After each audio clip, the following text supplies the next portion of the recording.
যদি কোনো police officer আপনাদের বাড়িতে চলে আসে তাহলে আপনি সেই পুলিশ অফিসারকে এই 3টে কোশ্চেন জিজ্ঞাসা করতে পারবেন, যার জন্য সেই পুলিশ অফিসার আপনাকে টাচ পর্যন্ত করতে পারবে না।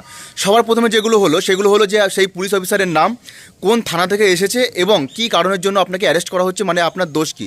যদি সেই পুলিশ অফিসার এগুলো বলতে না চায় তাহলে আপনি সেই পুলিশ অফিসারের সাথে যাবেন না, কারণ বিএনএসএস সেকশন 47-এ এটা ক্লিয়ারলিভাবে লেখা আছে। 2 নম্বর সেটা হলো যে আপনি যদি কোনো নন কগনিজেবল অফেন্স করে থাকেন তাহলে আপনি সেই পুলিশ অফিসারের কাছে কিন্তু মানে অ্যারেস্ট ওয়ারেন্ট দেখতে চাইতে পারেন। যদি সেই পুলিশ অফিসার অ্যারেস্ট ওয়ারেন্ট না দেখাতে চায় তাহলে আপনি সেই পুলিশ অফিসারের সাথে যাবেন না।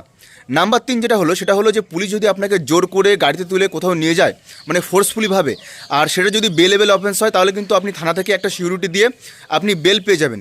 এবং এগুলো বাদেও যেটা হচ্ছে মেন মানে আসল ব্যাপার হলো যেটা, যে পুলিশ যদি কোনো কমপ্লেন বা কোনো রিজন ছাড়া কারোর প্রেশারে এসে যদি আপনাকে অ্যারেস্ট করে, মানে আপনাকে ফোর্সফুলিভাবে গাড়িতে করে তুলে নিয়ে যায়, এবং এই জন্য কিন্তু আপনার যে বন্ধু বা আপনার বাবা মা কিন্তু হাইকোর্টে একটা রিট পিটিশন করতে পারে, যার জন্য সেই পুলিশের উপরে আলাদাভাবে ইনভেস্টিগেট করা হবে, মানে কারবাই করা হবে। এবং সেই পুলিশ অফিসারকে কিন্তু কোর্টের সম্মুখীন, মানে এই প্রশ্নের সম্মুখীন হতে হবে যে আপনাকে কেন ইললিগ্যালভাবে আপনাকে অ্যারেস্ট করা হলো। এই প্রশ্নের উত্তর কিন্তু কোর্ট চাইবে, এবং সেই পুলিশ অফিসারকে কিন্তু সাসপেন্ডও করা হতে পারে। তো এরকম ভিডিও ভালো লাগলে অবশ্যই আমাকে ইনস্টাগ্রাম পেজে ফলো করুন।